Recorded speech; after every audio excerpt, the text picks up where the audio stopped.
in Canada, because we're big fans of Canada, there is a death tour for wrestling, or the Northern Hell Tour. It is a professional wrestling tour that is known to be very gruesome with the weather and how cold it is up there. Real bad. But it's with a lot of different companies. It's indie companies. It's big names that you probably know. But lots of good stuff. So, Bobby here has a certain disdain for Canada. So I can't think of any better way. So let's do a roundtable. Who's our favorite Canadian wrestler, guys? Look, man. I think you said Edge. I think you said because it can't be Jericho. Edge was part of this tour once. Was he? Yep. I think at this point I kind of gotta give it to Kenny Omega. I understand. I'm not mad at that. Yeah. I'm not mad at that at all. Although I do love Edge, I still do sing Metalingus when he comes out. Kenny's in the tour? Jeez. It was. Or was. I guess, yeah, obviously. All right, here's a poll. Josh Alexander. Be on there. Free headgear. I think Josh Alexander, if he could find a way to break out, I'd agree. I think TNA Josh Alexander deserves to be on there. I don't know if AEW Josh Alexander deserves to be on there yet. Ooh. That's valid. I mean, so right now there's I feel like AEW is kind of bringing back the good old days. Like, we grew up on people just having dumbass factions with like 11 members. And it's like, it makes me feel nostalgic, really. Like, and the thing is about it is no one in there is really a slouch. Like, if anybody's going to take a pin, it's probably going to be either Trent or Rocky. Yes. But either Trent or Rocky in themselves are great wrestlers. Yeah. I don't think they get enough credit for what they do. And I think Not sometimes at all. Lost in that Don Callis shuffle really throws it all off. And like, I feel like it also gives, like, because Don Callis is a great heel manager, but having all the people in the group and not all of them being able to succeed to where they could be, I think hurts him and them all in the same in the same area. Because it's kind of like, to me, it's kind of Bullet Club-esque, but Bullet Club had subgroups. Right. And they were cool. Like, I was going to say they were cool, too. The Don Callis family isn't cool. There's nothing cool about the Don Callis family. But there is, though. Hechicero is very cool. Yeah. Konosuke is very cool. Okada, when he locks in, is very cool. Fletcher is dope. I'll give you Okada. Andrade is dope when he decides to, like, lock in. That's 5 guys in an 11-guy faction, and the other ones are mostly, like, not legends, but 06 clientele. I think they're all cool as individuals. I don't know if they're cool together. Not cool. Cool collectively is probably just Takeshita and Fletcher. Yeah. And due to their singles runs, they haven't really fully delved into the tag team. Even though they got a tag name, they haven't really. Like, look, I'll be honest. I'm not really a fan of Fletcher though. Like, he's decent in the ring. You didn't get any of the baby Orton, like 06 Orton. Kind of. But my thing with Fletcher is I now that I've gotten older and I've been able to watch wrestling and really analyze it, I feel like he just hurts people. Like, you can't just have a career dropping people in their head. Exactly. You kind of can though. Like, it takes. I don't like it. It's hard to defend at the moment with the balance. Like, you're able to look like you're hurting people without. That's the art. But now when you're just dropping people in their head, I don't need that. Like, I want. It's hard to defend right now because his finisher is legit a brain buster. But like, we got enough CTE, man. Come on. For like, it's not, but Kyle has never actually hurt anyone. Adam Cole. Yet. Adam Cole hurt himself. He dropped. Oh, you're talking about that clothesline? The clothesline, and then reports say, which I know in wrestling reports are terrible, but that apron power bomb where he missed and Adam Cole's head hit the apron, a lot of reports are saying that's what caused Adam to have to retire from that concussion that he received in that spot. And that's not the first time Fletcher's done something like that. But it is the first time it's been so bad to where somebody's had to quit wrestling. And Fletcher's still young, man. He's not fully retired. He's not retired yet. He's still recovering. Yeah, but he made it seem like he was retired. Yeah, that was in the match with Fletcher. I hope he doesn't have to retire. Yeah, I know. I still really enjoy Adam Cole. That's my hot take. You never gave him a chance to announce his favorite Canadian wrestler, though. I do slowly roll back. With that, rolling back, Kenny Omega, I'd have to say I was a big Omega mark. But if we're going like all time, probably Brett. See, I might be the only Brett hater. You're not the only Brett hater. No, here. You're not. No, you're not the only Brett hater here. No? I think Brett. I didn't know that. Brett now is just bitter. I fucking hate Brett. Bitter Brett is terrible. But like Brett in the 90s, you couldn't. There was almost nothing better other than Michaels. It was Michaels. That's why it was Brett and Michaels back and forth. But like Brett was the best Canadian back then. I really enjoyed Owen. I feel like not. I don't think Owen got the breakout though. Owen. That was the only thing. No, Owen was not. right He didn't get a there chance. and just never got the chance. But the stuff that he was able to do when he was able to get shine was really good. Agreed. I think Brett ruined Owen for me a little bit. Like I had that much of a distaste for Brett. You're not the only person No, to say that. you're not the only one. I can see that. That's all. It's just like I think it was just everything about his aura was holier than thou that always bothered me, and I was just like, I can't. Like I wanted, like my entire family loved Bret Hart, and I'm just like, I don't care. Like I'm looking at Shawn Michaels, I see him, and I'm like, and you're picking him over Michaels. What are we doing here? There's so much more to watch in this one guy that I have to listen from his intro to his look, the glasses. I couldn't find anything to find redeeming. So I was clearly I was a little too young for that. Right. Was Michaels that technical though? Like there was nobody as technical as Brett. No, I give you Michaels that. could be. And He could be though. Yeah, Right. to draw he it out busted it out every now and then, but I didn't see a whole lot of I ain't see no Zack Sabre Jr. in Michaels. No. But he was better it was telling the the story, tech was I there. think. I know I think for the story he was able to tell. WWF at that time, he was technical enough. I could agree with that. Yeah. And again, it was, but you mix that with the showmanship, the Yeah. style, the character. It was just like, all right, I got maybe not a whole package at that early stage, but I was like, I see a lot to enjoy. And then Brett was just a Plus, wrestler. I was probably one of the hugest DX fans, at least in this state.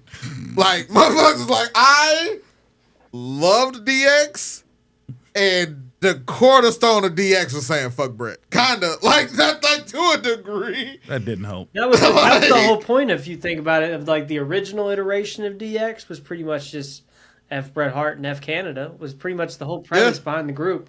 Yeah, pretty good. It was good though, because as fans, Exactly. we was like, Great. yeah, we're American, we don't like Canadians, and we're like, you know what, screw it. This is how we're all feeling. Let's jump in.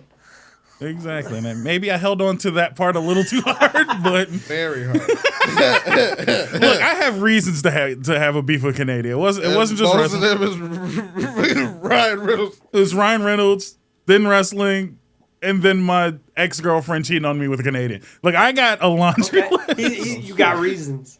He's got a I got filing reasons. cabinet of reasons not to like Canada. So it's just like, you know what? Screw the whole country now. You know what? I love Jericho. I love Edge, but you're on that side now, so forget you guys. I'm assuming we're over time. We should start the actual meat of the show now. Okay, let's go.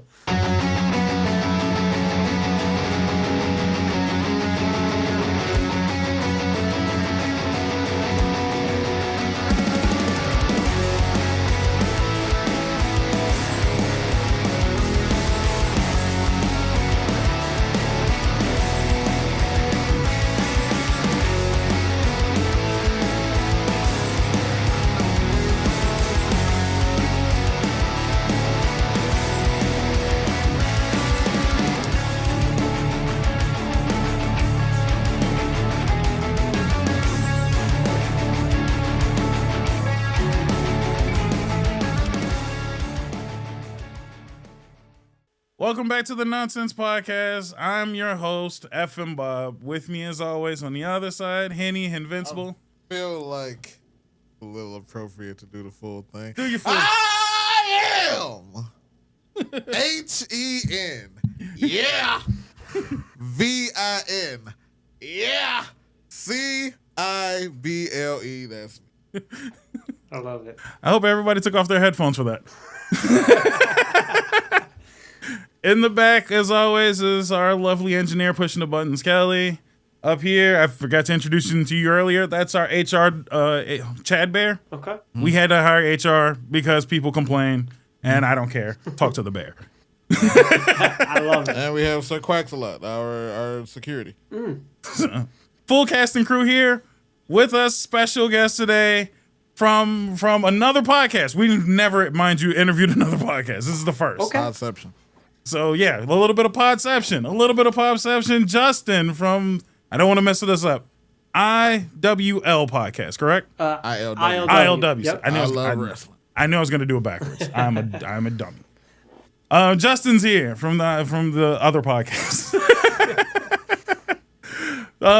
Would you like to introduce yourself so we don't butcher anything else of yours? Of course.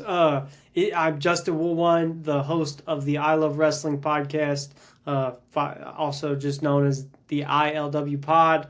Find us on socials at ILW Pod 2024. Yeah. Yeah. Short and sweet. And you know what I just realized? That makes me feel even worse about mispronouncing the podcast name. I love wrestling. No, it's not even that. Oh. It's literally right next to It's him. right. I looked at right him. here. Yeah. I looked at him. Didn't yeah. manage to say it wrong. Yeah. Shit happens.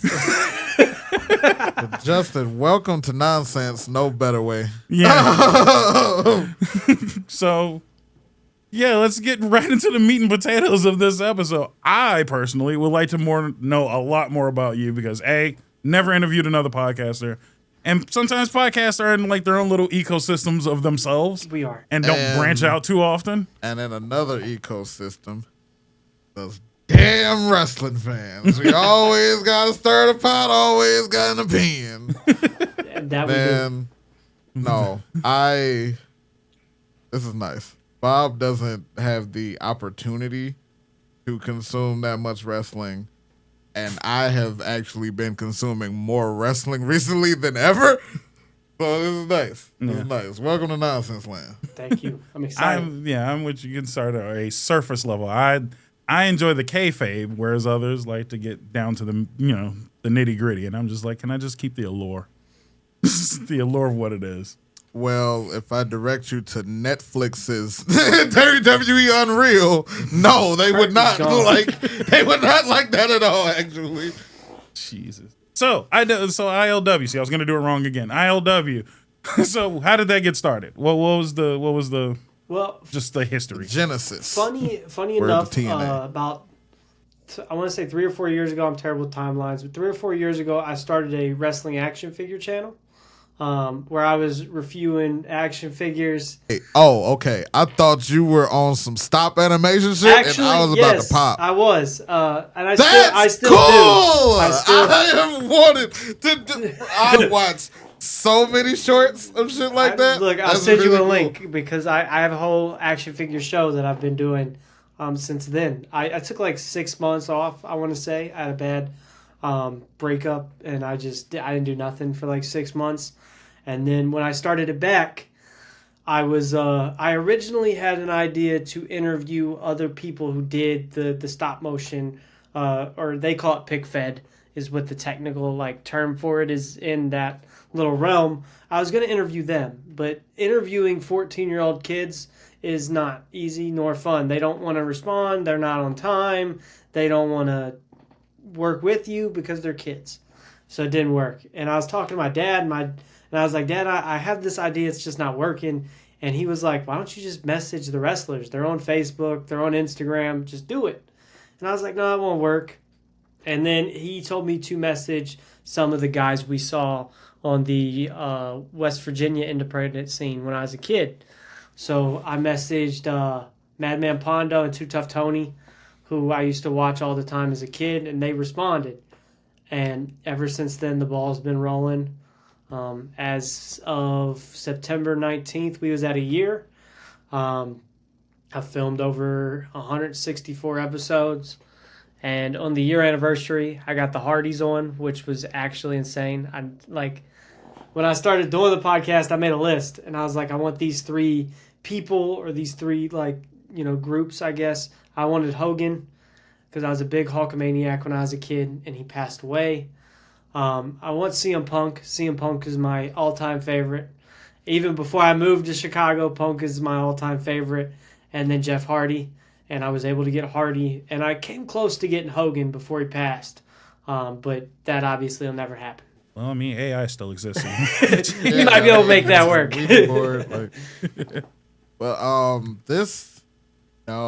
Your story is super inspiring. Starting a wrestling podcast was something I wanted to do. Just could not actually get it off the ground myself, and then I couldn't find anybody to help support the dream. So just you, from what it appears being a one-man band, just super kudos to you. Thank you. And everything you've accomplished thus far. And I'm really looking forward to seeing your journey going forward. I appreciate that. I'll give some credit for behind the scenes, like on screen, even like when we're talking like the editing process, the research process, seeking everybody, it is me. But like my family really helps push everything. Without my dad and my siblings, and even like my fiance giving moral support, things like that, it wouldn't be possible. But I mean, what you see as far as visually is me. It's my brainchild, my baby that I've helped create. But without all those people, like I said, my siblings, my dad, my fiance, I don't think it'd be possible, if that makes sense. As I say the same thing about our engineer, Kelly. This is the one that keeps making me show up every day. I was like, dude, I'm so on the line of quitting so many times, and I'm just like, I gotta do it because she believes. Yeah, no, even when I don't. definitely. So I understand that sentiment. Especially. Now I will say this though. Sorry. I don't know how I feel about following up because you literally just did Jeff and Matt, and I seen that, and I was just like, all right, he's gonna go from Jeff Matt to us.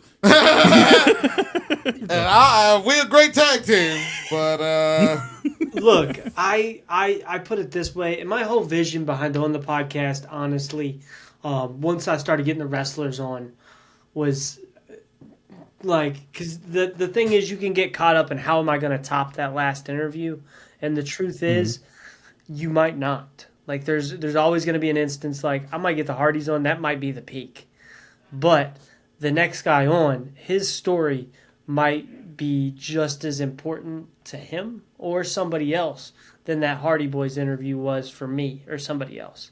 So, like, I've learned to just take each interview and each guest as its own instead of looking at it as, like, one broad stroke. It's all individual strokes that build the painting, if that makes sense. So I have to ask, being around wrestling, you said that you and your daddy used to go to indie shows as a kid. Have you gotten in the ring at all? Is that a desire of yours? I do this podcast. I also commentate a few 2K25 leagues. I do a lot, but it also was an aspiration of mine to actually go to a wrestling school. Mustafa Ali opened a school here about a year ago that was still kind of a dream of mine, I still, if they fire me. If they fire me, I'm just going to have to get out on these indie streets. Like, I'm diving head in. Like, but have you gotten in the ring at all? Do you want to? Do you want to potentially commentate or ref or? I've definitely thought about it. It's definitely in the route. Like, I'd like to do it. Right now, there's several medical conditions I'd have to get over. Like, a couple years ago, I got really bad. I had asthma as a kid. It went away. I got sick really bad. And I haven't recovered all the way, so that I'd have to figure out because stamina's not there. I got some shoulder issues. I tore my rotator and my labrum when I was in high school, and I've never fixed it, so that's still bugging me. But I've had conversations, especially talking to these indie guys and girls. The opportunity's there. It's just a matter of me jumping in it. And I've also thrown out there like commentary, ref, things like that, of course. But something else I've learned doing the podcast is I don't want to get too far into it because then there's a chance I won't be taken as seriously as a podcaster. So I want to toe that line the proper way because I've seen a lot of independent podcasters go to these wrestling events and way overstep. And it makes it hard for somebody to do it the right way. So trying to do it the right way is just something I'm hyper fixated on. Is just I don't want to appear to be a super mark because we're all marks of wrestling watching it. It's just what we are. But I don't want to be a super mark. I want there to be a distinction, if that makes sense. Word. I appreciate that. I can definitely appreciate that. I'm not sure if you're familiar with BDE. He actually just won his first title. I did. And what's inspirational about him, Chris Danger or Chris Denker, is like I grew up watching those guys, like doing the action figure content, whether it's the video games or even the stop motion, reviewing all those things, and then to see them do it is really inspirational for me because it's like, okay, maybe that's the route I could take. Like the conventional, get out of high school, start training, didn't work for me. I went a different route. But now I'm in this space. I might be able to take this platform that I've been able to create for myself and grow it into that if I'd like to.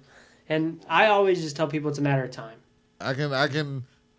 One thing that has been super transparent about your content is the passion for it, and someone who also has that passion for wrestling and like combat sports and just the art of like wanting to do it the right way, the art of commentary, the art of all of that is just really, it's honestly really nice to see in this space. There's not enough genuineness in this space. Agreed. I think it's crazy you bring that up because, I mean, me and my dad talk about it all the time. Just how, especially in Chicago, how tribalistic the fans can be. Whether it's at an indie level or even a WWE, AEW level. Like, in my whole thing, through this whole thing, I mean, it's the name of the podcast. I love wrestling. Why does it have to be so you can't, like, enjoy all of it? Like, it's all just... We're all just watching dudes roll around with each other in their fucking underwear. Like, why does it have to be so crazy that we gotta fight over who we like or what company we watch? Like, I don't get it. Like, it just never makes sense to me. Right. About a week ago on the 26th, I got a chance to work with this company called the Creators Sports Network. And they had worked it up for me for my Twitch community, do a live watch along of Victory Road. And I can't tell you the last time I sat down and watched the TNA pay-per-view, but I actually had a good time. Yeah. 75% of the champions are NXT stars, but I had a good time with the show I watched. If we could only got you like 10 years ago. Word. So I was not a TNA kid at all. I unfortunately have missed the entire Perk Angle run and how great it was. I've gone back and I've watched the like Styles, Angels, Joe triple threat, but it's still a lot of TNA I do need to get. And even we was talking about the CMLL show with the Legends Night with Pokemon. It is a good space for wrestling right now. If just the fans could stop being assholes. 100%, man. Like that, I just don't. We might get down a rabbit hole with this one, but like, I don't understand. Like, just enjoy what you're watching. People act like they on the payroll. I was gonna say like, calm down. I love AEW, but I ain't finna go bust nobody ass for AEW. No. I'm not. I'm not about to go get in a fight for a company that don't pay me. I mean, you've yelled at me a few times. I get in online fights because there are because I have WWE fans in my life that choose violence with me. I have not seeked out any wrestling argument I've had other than content for this podcast. Okay. I do turn it up for the pod because I think you got to. That's how we get the comments. You have to turn it, like on camera, we got to turn it up a little bit. That's like I do a live stream every Monday and Wednesday with my dad and my little brother. And like sometimes it'll be a little extra. Yeah, but you gotta be like, in order for people to watch, you gotta do too much. You just have to. So like, for instance, like we'll watch Dynamite, and I enjoy AEW. I don't enjoy the formulaic, every show is the exact same thing over and over and over. So like, does that become a running joke? Yeah. Or like, I'm not a fan of Wheeler Yuta. We can't stand Wheeler Yuta on the podcast at all. We call him Yuta Jesus is the joke we call, I like because he's got the long hair and the beard. We call him Yuta Jesus. I'm just not a fan, man. He's not believable. I don't like him. So like, but do I hate him? Do I want somebody to beat him up in the alley after the show? No. But on the podcast, might I say it just to be funny? Sure. Of course. Exactly. You got damn right. I think that's the only thing that we have that riff of, is because I've consumed AEW now. Like, I will say I've consumed it because I was very, not anti, but I was just like, I don't care to watch another wrestling show. Some people just like routine and don't, and that's like, fair. are like, It was just like, I don't need another one. I went from WWE, TNA. I was even watching WCW way back when, ECW, and I'm like, okay, another one. I'm good. I will die on this hill for the rest of my life, though. They gotta tone it down in AEW a little bit. There is so much good wrestling, and I understand what you're saying. Yeah, but there's more. The only difference is AEW is on cable. Like, GCW does way wilder shit. I get it. MLW does wilder shit. TNA, before the WWE partnership, was doing wild shit. They just cut out blood. It's just that's now part of the mainstream. I just need less of it. That's all I'm asking. And AEW hit a point where it's too much. Where I'm like, well, no, baby. Next month we got the women's blood and guts match. Like, you don't like, it's 10 women. 1 cage, 2 rings, and weapons, baby. It's gonna go crazy. I can't wait. I you know what? I agree with I think AEW might be doing too much with it. I like it in moderation, and I like it when it makes sense to a story. I think the perfect example is like Punk versus McIntyre. yeah, They built it up, and in the Hell in the Cell, they bled buckets, and it made sense. But to just do that, like, there was the joke a couple years ago with Moxley, like, every match he bled. And, like, it was to the point where it wouldn't even be on camera he'd bleed. He'd just get punched in the head, and 2 minutes into a match, he'd be bleeding. I liked it because they were aware of that and then subverted it. So there was a run where he wasn't bleeding, and he was just making his opponent bleed. It was like when he first won the title. Yeah. It's like... But then again, that's still my point. Is that then it becomes a thing, and like not everything needs to be a thing. Again, I grew up with Mankind and Cactus Jack. I get like the brutality of some matches, but that was one guy amongst many, and then everything I felt like in AEW was too much. I'll throw this. I want to say that box is still, it's like 250. It's like a Pokédex entry in AEW. It's still just one guy. That one guy was just a 4-time world champion. And also 90% of the blood of the show. My thing with AEW is sometimes I feel like they try to parody wrestling too much. Like, everything can't be an inside joke, if that makes sense. Holy hell, that hit the nail on the head. Everything can't be an inside joke. But, like, you're not... Like, I think that's the difference in AEW and WWE, where WWE is able to grow is because they fixate into a mainstream, but AEW is so fixed into what everybody's watching on being the Elite and Sammy Guevara's vlog that's all that that's the group they're catering to, and you're not reaching out to the masses. You're just synced into this small portion of the community when you could reach everybody. That's just how I've seen it. Like, man, you hit. I think you hit the nail too hard on the head, because I'm like, that makes all the sense, 100%. Because I don't think I don't think the package is bad. No. It's just, At the base of it, it's a company run by a nerd. Like I love me with Tony my Khan, but toys. it's like if I was in charge of a fucking federation, like it's a company run by a merc. But that's also where I see a lot of the beauty in it, and a lot of where I feel. So I consume majority of things. I didn't a couple years ago. A couple years ago, after I got disenfranchised with WWE, I was solely AEW. Mm-hmm.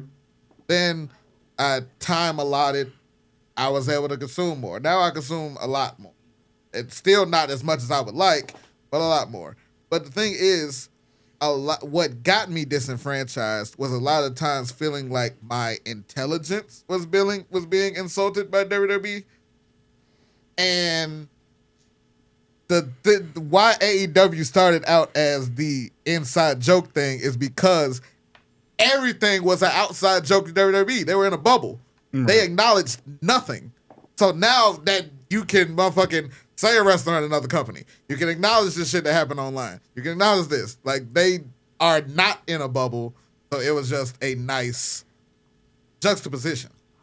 I do get the everything can't be inside joke. I do get that. I agree with what you're saying. I think at some point they needed to pivot, though. Like, to start to be different made a lot of sense, but then at some point the joke stopped being funny. And I don't know if they ever got the notification, hey, this isn't funny no more. We got to switch it up. They've just been like, okay, we're going to carry this joke for too long. And I say to my little brother and my dad all the time, I feel like they're just beating the dead horse. Like, the horse has been dead for years now. You got to leave it alone. Like, try something new. Nah, that's AEW in a nutshell. I feel like they. I feel like they tried. I feel like they do try new stuff, but I think it's both sides. No, and again, it's not it's a knock. Personal thing. I think like a personal preference kind of thing. Like, I don't knock anybody for enjoying it, and like I enjoy the matches. Like Kyle Fletcher versus Orange Cassidy last Wednesday, phenomenal match. Honestly, might be the only thing that saved that show from being a complete shit show, if you want me to be honest. But like, my thing was, you put Kyle Fletcher and Orange Cassidy in the middle of the show, you can't top it now. So now the whole rest of the show is Everything that happened before it, you just canceled it because you had this banger in the middle of it. And then somehow you still managed to get everybody in the Don Callis family and cluster the rest of the show. And that's my thing, is just I don't know how they turn something so good and then they sour it by the end of a show. That's my thing. Like, 'cause there's good bits, but I feel like it's overwhelmed by just throwing Andrade into the Don Callis family. It's like Andrade's return was excellent. I popped so hard, but as soon as Don Callis was there, I was like, are you serious? Like, you just ruined Andrade immediately. And they did it the first time when they put him with Vicky Guerrero, and then they put him with Chavo, and then they put him with the Hardy faction. So, like, immediately you're doing the exact same thing with Andrade. And then El Clone didn't make sense to me either. Like, I was super hyped seeing him come because I've seen Erez on the independent scene and in Mexico. I've had a conversation with him. I'm excited to see you here. And then you're with the Don Callis family. I felt like it just threw it away immediately. Like, you could have had so much fun with this, him taking over different people's, entrances and targeting different people. You could have had a lot of fun with this. And instead, you said, I don't know what to do with him. Let's put him with Josh Alexander and the rest of the guys in the Don Callis family. It feels like the NWO in '97. Like, it just didn't mean anything by then. Yeah. Oof. I can. Yeah. I mean, that's heavy analysis. I know I throw a lot at you guys. No, that sounds good though. I agree. In wrestling, I don't know if there's a bigger heat magnet than Don Callis at the moment. I would not have put Andrade with Don Callis family. But I also understand that there are extenuating circumstances. He has a built-in faction, but the built-in faction was a motherfucker that he got released fighting with, Sammy Guevara. But I can't say that I dislike Sammy Guevara in the LFI because I feel like that's the best thing to happen to his character in years. It really is. Who know if you put a suit on a motherfucker that it might work out. But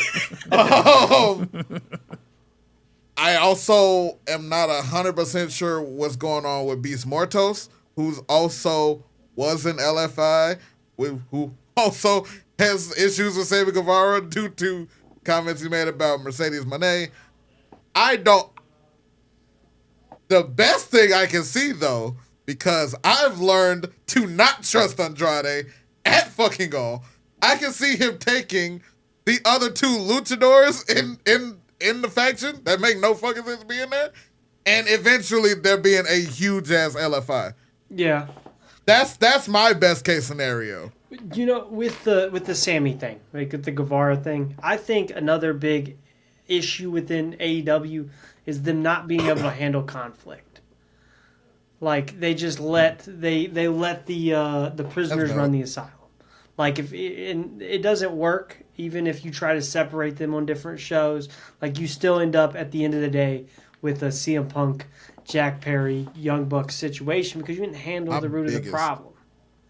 Like my biggest AEW gripe is still not being a fucking brand split. And all this time with this huge of a roster. It would make still sense. No though. brand split. Like you got a 2-hour show here, an hour or 2-hour show here, like and you have this roster. You have Keith Lee sitting at home.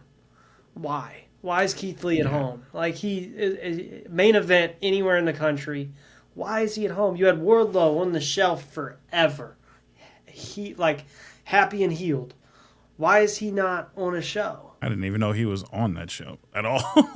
Yeah, then he got injured, got healthy, started filming American Gladiator, and then returned, got injured Instantly. Jeez.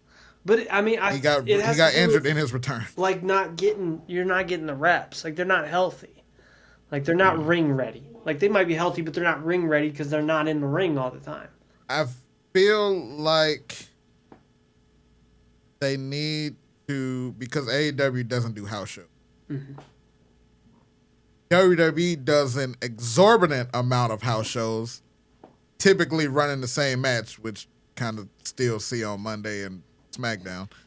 But it is in the ring, more time in the ring. And you're not going as hard as you are. Not the house show. TV. Like it's just fun. You're going through the motions. Like, for instance, like I remember when I was a kid, the last WWE live event I went to in West Virginia, the main event was Cena versus Sheamus in a tables match. Now this is the same match that Sheamus won the championship in originally back in 2009 or whatever, but they were still doing this loop a year later, and the Cena Sheamus match we saw at the house show was completely different than what you're going to see on TV because they're able to pander to an audience more. You have those moments at house shows that you don't get in WWE on television because they're focused on the television product. At a house show, you can be focused on everything else. We don't appreciate what we have when we got it, because I feel like I was one of the few people that absolutely loved AEW Dark. Okay. AEW Dark and Dark Elevation took the place of the house shows. They were just televised. Mm-hmm. And that's where we saw a lot of the character development. That's where Julia Hart got a lot of the... they built her up. House of Black. Yeah. The House of Black character, a lot of that was developed on Dark. Mm-hmm. Right. And you can't do that same thing on Ring of Honor because Ring of Honor's roster is also huge. So, two things. If Tony calls me up today, first of all, goddamn it, bring back that goddamn Dark on YouTube, and we finna split this fucking roster. That's if Tony called me today, that's what we working on for the next 3.5 hours. What's going on there, everybody? Bob's here, just to let you know that you should go to www.fnentertainment.com and go pick you up some merch today. We got dog tags, cups, sweaters, hoodies, t-shirts, everything you could ever ask for, you name it, we got it. Just support us by simply buying a nice thing for yourself, and then we get a little bit of kickback. Don't donate to your favorite streamer this month. Donate to the fucking Nonsense Podcast and give us a couple dollars. What do you think about Ring of Honor? I know it's your podcast, and I threw out a question, but no, I'm used to it. Ring of Honor. It's difficult. I want to damn near put it in like the same realm as TNA, just because of being like subscription based at the moment.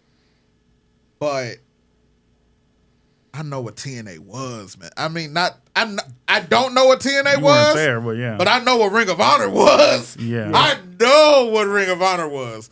Ring of Honor was Tyler Black, Bryan Danielson, 60 Minutes, goddammit. Tonight, it was crazy. I don't watch Ring of Honor just because I'm not paying for Honor Club. Fair enough. But I don't know. I feel like even their YouTube is different. Like, if you follow TNA's YouTube channel, it's lit. They throwing throwbacks. They doing current shit. They hyping shit up. They're doing marathons of like 05. Yeah, marathons like, it's fun. from 09. I feel like marketing, online presence as a whole, AEW / Ring of Honor could do better. They have been doing great releasing the throwback matches, but turn it up is what I'm saying. I think the best way to explain Ring of Honor is kind of how I explained AEW earlier, is it's a parody of what it used to be. Mm-hmm. Because Ring of Honor used to, if you wanted to see some pure badass wrestling, you watched Ring of Honor. Like all the way up till right before AEW started. Like from the time it started till about 2018, Ring of Honor was the place to watch premier athletes wrestle. And then somewhere in there, I don't know if it was the pandemic, I don't know if it was the change of ownership or what it was, but it's especially since Tony's bought it, it's just felt like AEW Dark Light even. Like it's tough. I get that. I mean, I won't say I watched tons of Ring of Honor, but I enjoyed Ring of Honor way back when, Yes. so. For me, Ring of Honor was like watching college sports. It was just like, That's I see fair. that guy. Yeah. And I was just like, I can't wait to see what he can do later. Like, I see what he's got now.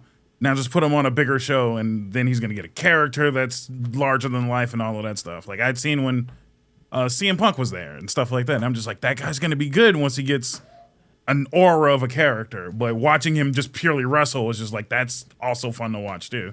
So it was kind of like college ball. It was just like watching it without the promos and all of the other stuff that lose just watching a match. It was just match after match, low budget as it may have been back then, but it was still fun to watch. Agree. Switching gears a little bit, going to the other side of the pond.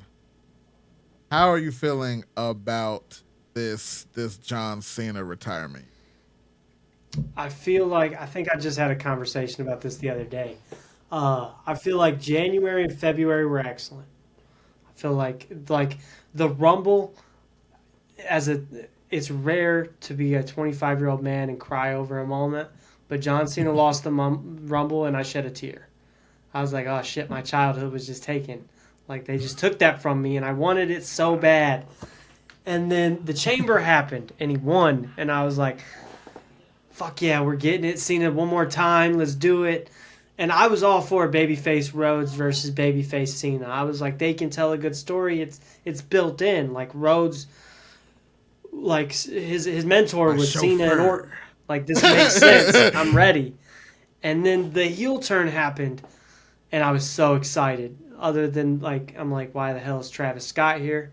just standing in the background, don't make no sense. And I feel like they let us down until about the Punk feud. And I don't know what happened.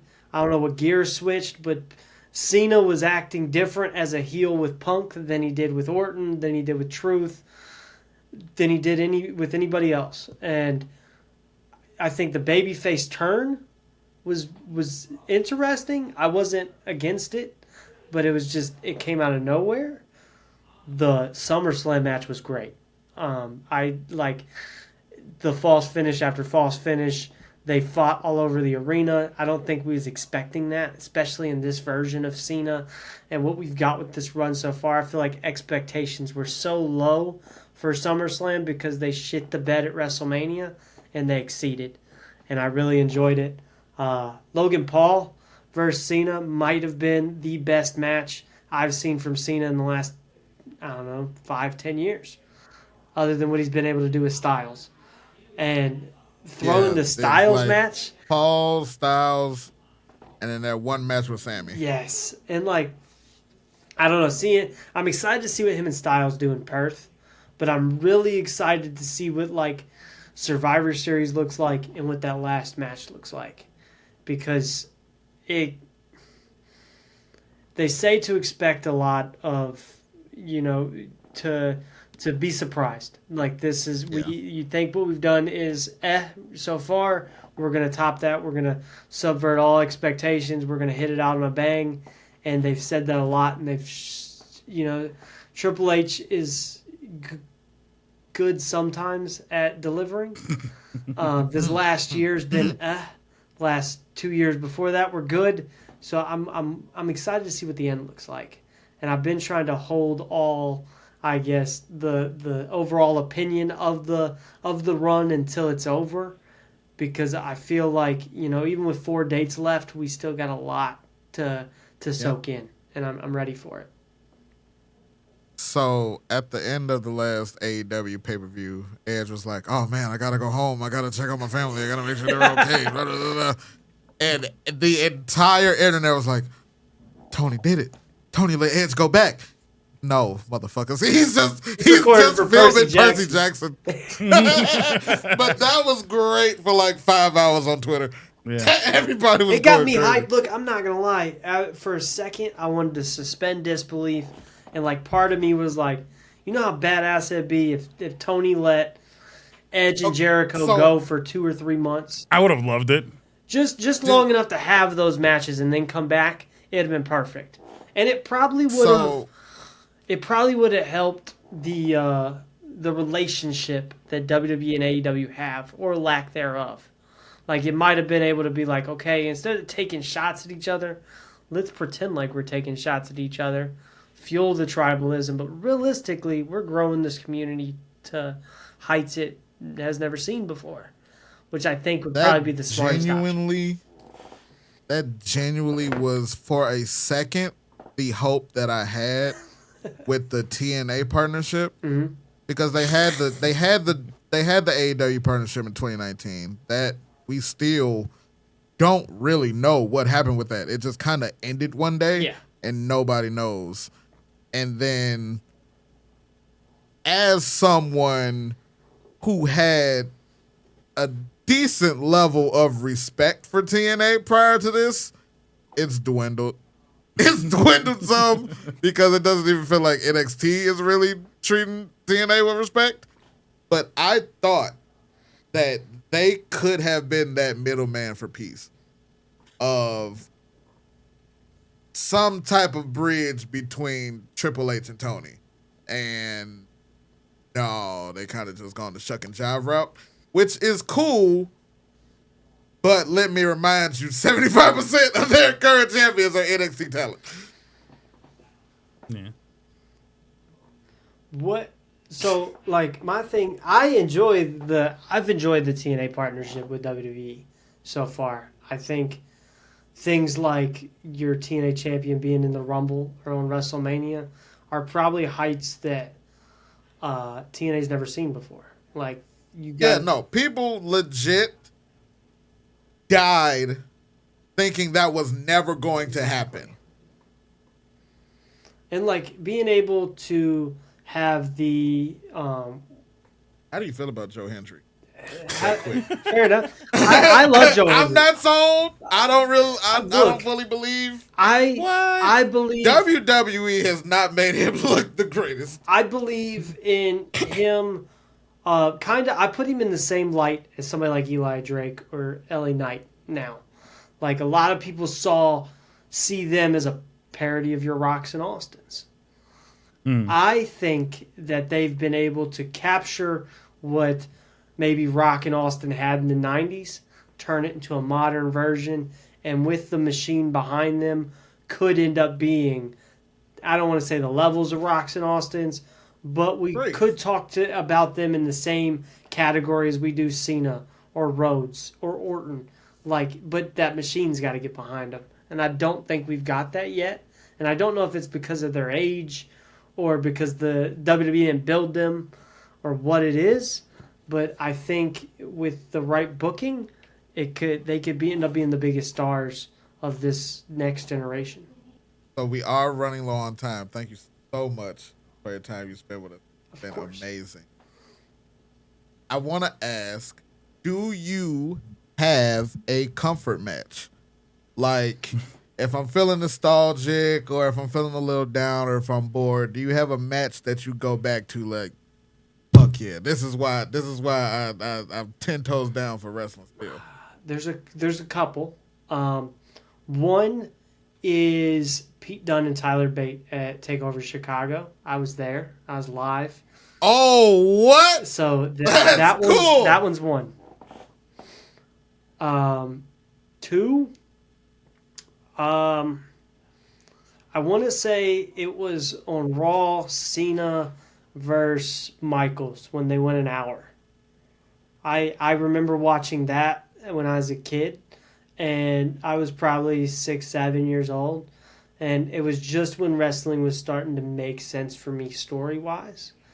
And that was probably the first match that I couldn't take my eyes off the screen, and they ran long that night. Like, it didn't end at its normal time, and I remember I was watching it in my grandmother's room, and I was like, look, I got to step, I got to watch this. And they're like, no, you got to go to school tomorrow, you got to go to bed.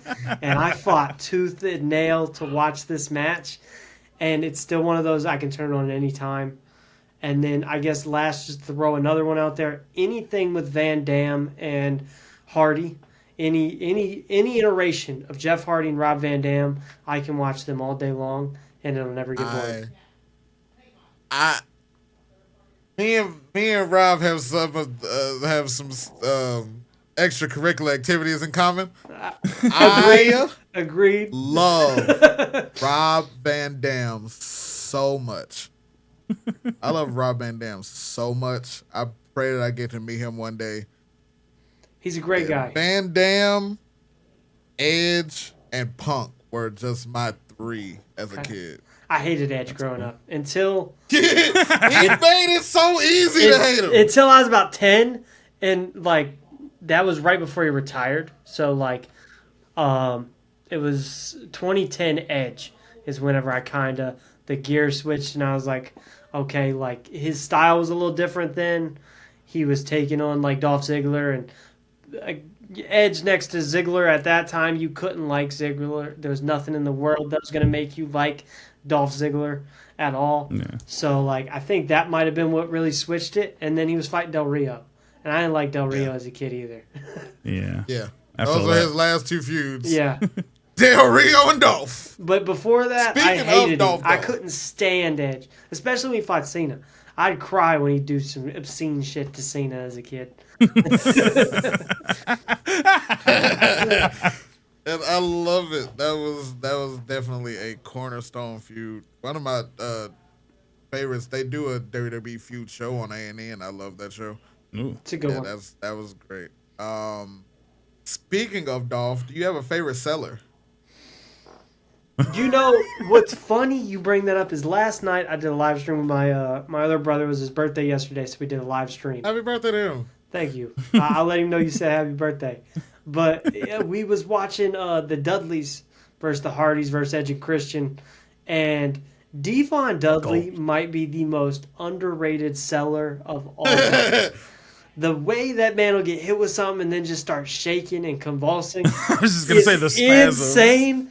But like, other than him, off the top of the head, that's tough. I mean, Michaels or Ziggler's probably the best. Michaels or Ziggler all time. Michael's selling in that Hogan match. I love that match for that reason, because if you think about it, Hogan's style fit how Michaels sold it. Like, everything Hogan did, like, the energy matched it. And I know Michaels, realistically, you hear things like he was trying to go in there and make Hogan look as silly as possible. But if anything, he made Hogan seem so much stronger than Hogan was at that time. And I was like, I've never seen somebody try to sabotage a match so perfectly it ends up better. Yeah. And hence why Shawn Michaels might be my number one. Okay. All right. I got two to end the show, I guess, with.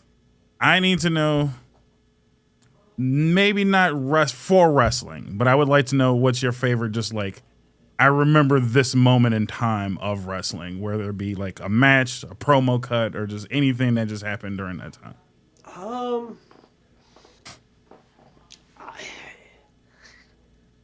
I think there's two moments that stick out the most.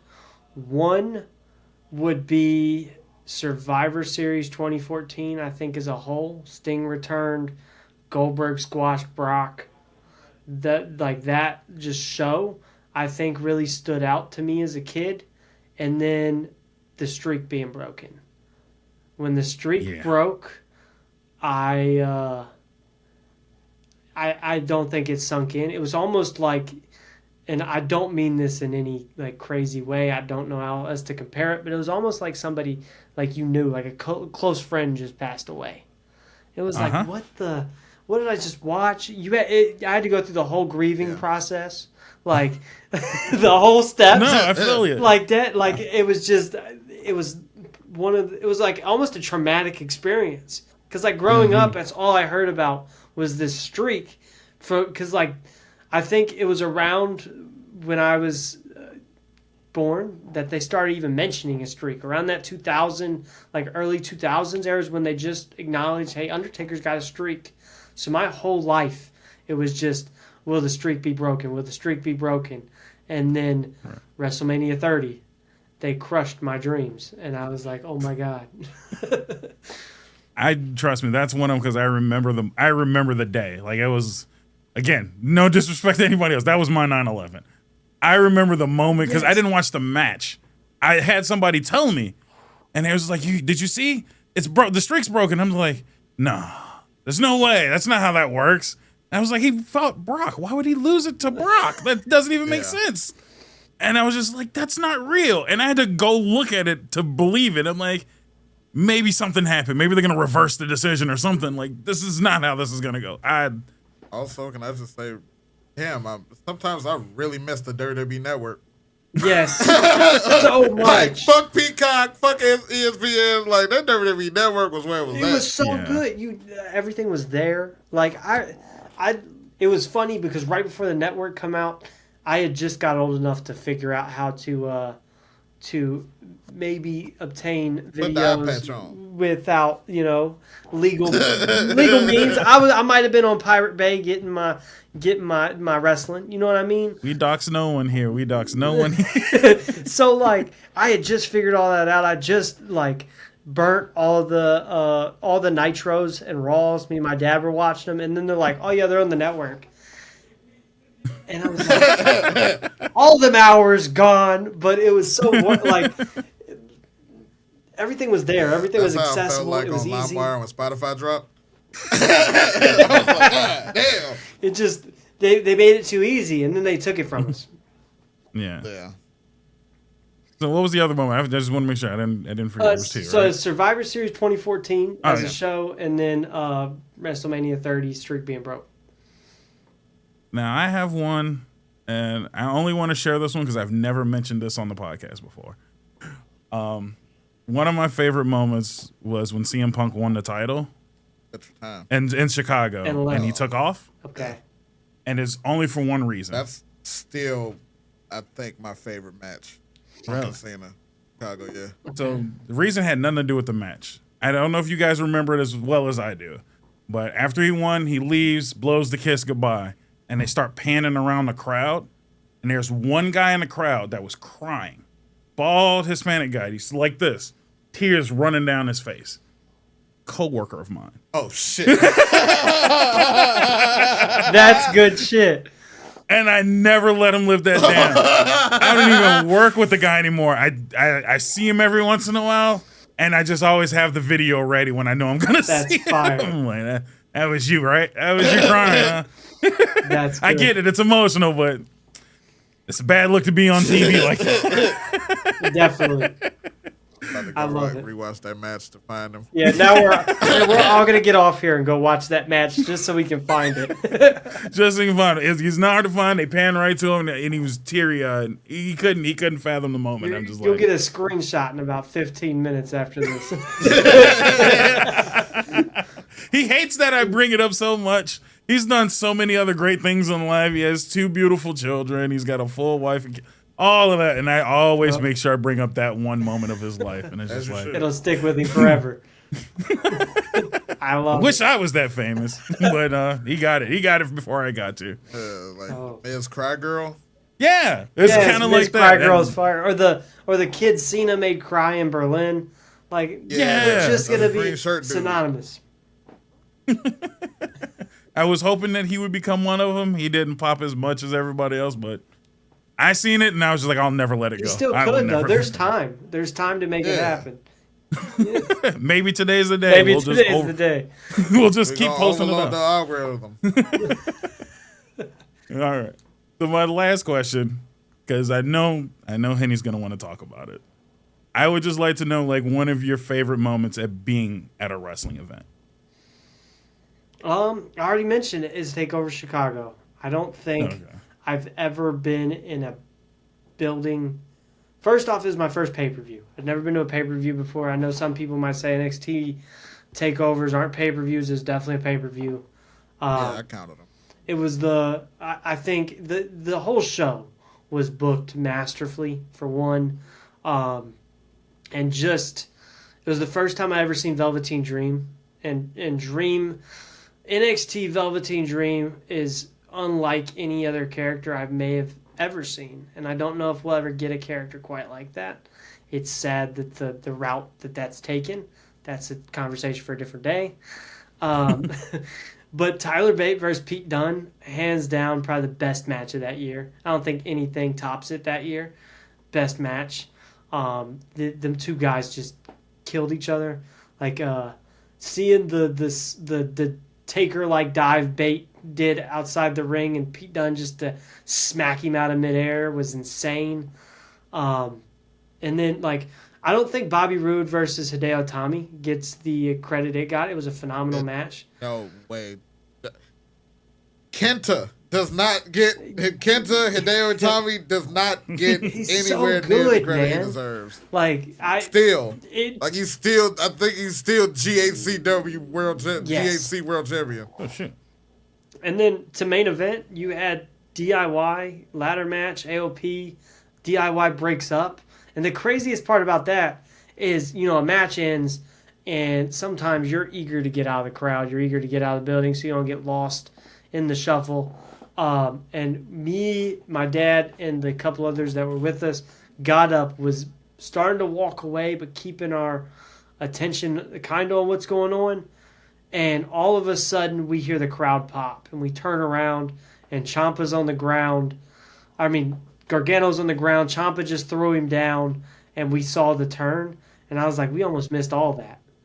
And so, that whole show just stands out to me so much. Awesome. So from us, I don't know if it's the same for you, but for us, I've only been to one wrestling event. Okay. And it was one that he finally dragged me to and said, "You're going to go watch AEW by any means." I don't remember. So it's both shows that we've seen technically, right? Yeah. Dynamite and we saw Dynamite and Collision. Collision. Okay. I remember that because I had never been to a wrestling event in person, so it was kind of a big deal for me. But the reasons I remember it are for all the right and wrong reasons. Oh my God! I remember this completely. Yeah. Yeah. So yeah. Go ahead, tell us. I had to witness the murder. I had You to witnessed the murder. No, I had to witness my life being murdered in a sense because I had to watch a face turn of Jeff Jarrett. Oh. And I've watched wrestling for a while, and I thought we were all in agreement that we all dislike Jeff Jarrett, like at least the character. Was it Yeah. the Owen Hart Cup? Even I like Jarrett now. Huh? Was you there for the Owen Hart Cup? Yeah. That I was might us. have In been there Chicago, too, that if you was want me to be the- honest. What? Really? Oh, that's Yeah, cool. was it where he fought Hangman? Yeah. Yeah. Yes, I was there too. I thought you was gonna talk about us watching Danny get murdered. That too. I loved it. So that was part I of it. loved that so much. He got to see Ospreay wrestle live, which was important That for was me to good. get him to see. Yeah. And Daniel Garcia got absolutely murdered. at MJF the end of killed that him. match. Yeah. So that I thoroughly enjoyed. That had no problems for me. But to watch the crowd cheer for Jeff Jarrett bothered me. Yeah. It was like, what happened? What did I miss? We hate him, right? I don't like how they did that. If you want me to be honest, because for one, I don't know how you thought any other way. Hangman returns, so we want to see Hangman Adam Page. Like the whole crowd's chanting cowboy shit. We're ready to see Hangman Page, but you put him against a babyface Jeff Jarrett, who is fighting because he wants to win this cup after honor his his best dead friend homie. who passed away.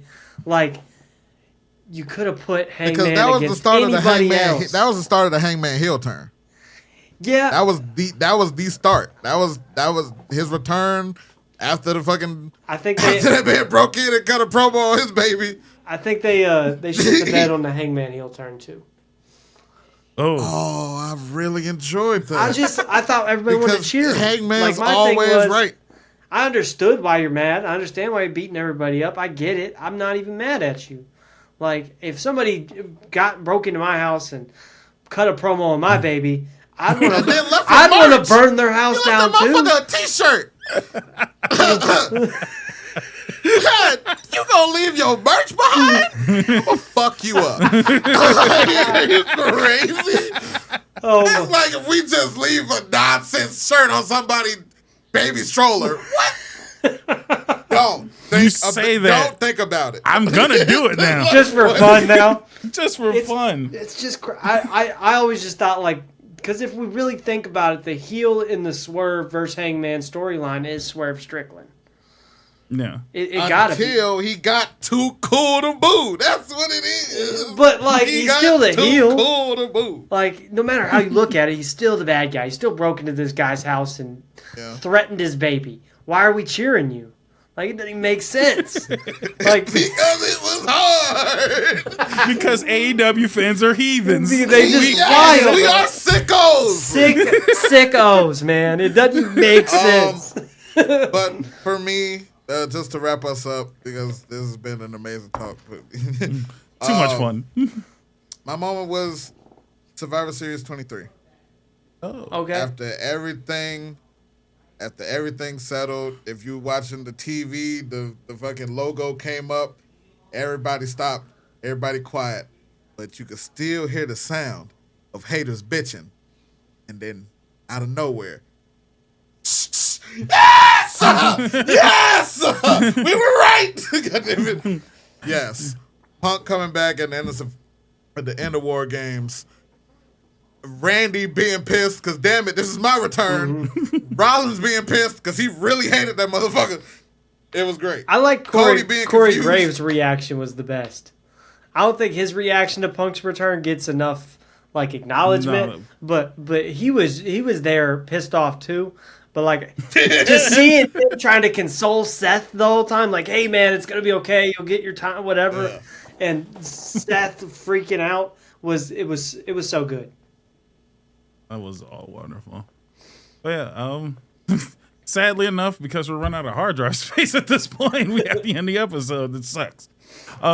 But I do want to give you a quick second. At least shout yourself out. Let everybody know what you're doing, what you're going to be doing. Where they can find you. Where they can find you. How often you work, because you are a hard-working brother. So every Tuesday and Thursday at 7 a.m. Central Time, ILW Pod posts a new episode with a new star on the independent scene or even TNA, things like that. 7 a.m. Central Time on Spotify and YouTube. Right now are the only two platforms. For all updates, it's at ILW Pod 2024. So at ILW POD 2024 on all social medias. My X was different. I just switched that, so they're all uniform, easy to find. We also do live streams Mondays, Wednesdays for WWE Raw and Dynamite. I think this next week coming up, Dynamite's on Tuesday, so we'll be on Tuesday instead of Wednesday. Battle Tuesday. And we didn't talk about it, but the No Longer Invasion. that was crazy, but maybe next podcast we can talk about that one. But yes, please feel free to come back anytime. I would love to come do your show. This has been a great talk. Definitely. This has been awesome kicking it. We'll have to get you guys on here, and then whenever you need a guest, let me know. I'll happy to jump on here. We can shoot the shit about wrestling all the time. And I've never been to a Chicago indie. We got to go to an indie show. I will actually, just cheap plug here, this coming Friday, as we're recording, is Bloodstone Wrestling in Berwyn, Illinois. ILW Pod is a sponsor for the show. If you guys want to come, I'd love to see you guys there. I don't have any tickets to give away or anything, but if you want to come, say hi. Me and my dad will be there. Enjoying the show. I'd love to meet you guys in person. That would be awesome, actually. Awesome. We'll figure it out. Okay. I'll send you some of the information so you guys can find it. Sweet. Cool. Well, that's on that note. That's been an episode. Thank you so much, Justin. ILW. Thank you. Thanks for you being here. Thanks to the fans and everybody at home for being here. It's been a wonderful episode. We'll see you guys next time. Goodbye.